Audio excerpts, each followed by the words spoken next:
Olá, esse é o Review Quadriláteros. Eu tenho dito aqui sempre que eu sou muito fã do trabalho antigo da Marvel, eu gosto muito dessa parte clássica dos personagens e sou um entusiasta da Era de Ouro. As histórias da Era de Ouro do final dos anos 30, início e a década de 40, ela tem roteiros, por um lado, extremamente rasos, por outro, ela trata de certos aspectos de histórias ou de certa violência que hoje em dia você não vê em praticamente quadrinho, talvez nenhum, com toda essa preocupação hoje em dia. É um misto de ser bobo ou ser raso com um ser teoricamente profundo. Isso vem das raízes das histórias pulp, que tem todo aquele sistema que é extremamente violento para a época e que influenciou basicamente os personagens de quadrinhos, principalmente o Batman, por exemplo. Mas então eu posso dizer a vocês que eu gosto muito dessa fase antiga, do mesmo jeito que eu gosto de assistir filmes antigos. Eu posso assistir um filme da década de 30, um filme da década de 20 mudo.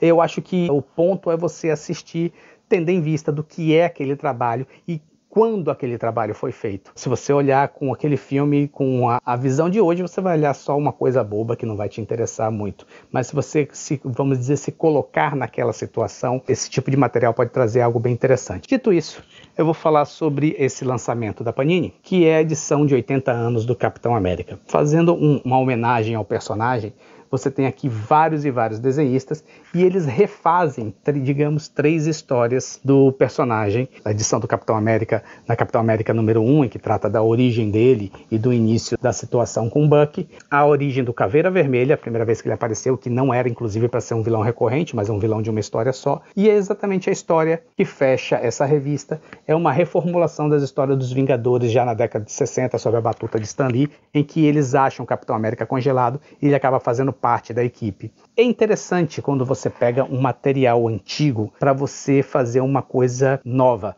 Teve alguns anos atrás uma minissérie do Capitão América reformulando ou refazendo essa história da década de 40 com o estilo da época dos anos 80, em que eu gosto muito. É uma minissérie que nunca foi republicada e que eu acho que ela é excelente. Mas o que ocorre com esse material aqui é que ele não está emulando algo no passado, ou seja, escrevendo uma coisa para se passar no passado, respeitando a cronologia que não foi quebrada, mas sem estar repetindo certos clichês e certas situações da época que hoje em dia nos parecem meio bobas ou meio pueris demais. Você tem aqui exatamente o contrário. Você tem exatamente aquele roteiro da década de 40, simplesmente com uma visão mais bonita ou com um verniz diferente. Eu posso dizer que não me agradou muito essa edição não, exatamente por causa disso. Se eles estivessem escrevendo uma história nova, se passando na década de 40, usando todos os clichês, eu acho que seria interessante. Se eles estivessem reescrevendo essa história, eliminando certas incongruências ou incoerências, como já foi feito várias vezes no Capitão América,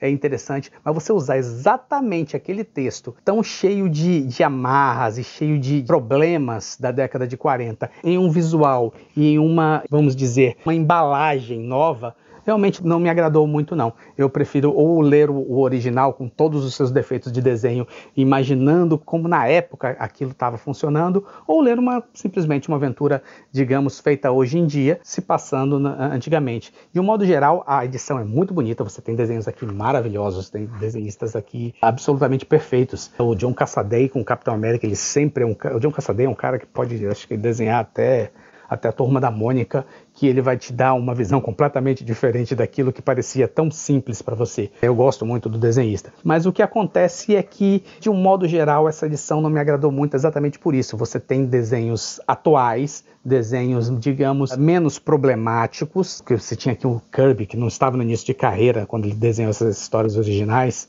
mas ele não era exatamente, na década de 40, o fenômeno que ele era na década de 60. Então você tem um material aqui que, na verdade, eu achei que não foi nem tanto ao mar, nem tanto à terra, não me agradou muito. A melhor história da edição eu achei que foi exatamente a dos Vingadores, porque da única história aqui que realmente eles eliminam um ou outro ponto que não fazia sentido, ou clareiam uma ou outra coisa interessante da história para poder ficar um pouco mais palatável e perceptível, né? Nos 2 primeiros casos da Capitão América número 1 de 1940 e a primeira aparição do Caveira Vermelha, eles usaram o roteiro praticamente passo a passo, simplesmente com desenhos novos. Não foi uma edição que me agradou realmente, pessoalmente, mas ela é muito bonita, né? De repente é uma edição que eu não vou reler, mas vou folhear várias vezes. Mas de repente repente, se você está querendo ver mais a questão da raiz do personagem, aquilo que transformou ele do que ele era, da forma que foi escrito originalmente, apenas com um desenho mais atual, bem, essa aí é a sua oportunidade, essa aí é a sua cara. A edição é feita exatamente para isso. Ela entrega exatamente aquilo que ela promete. Bem,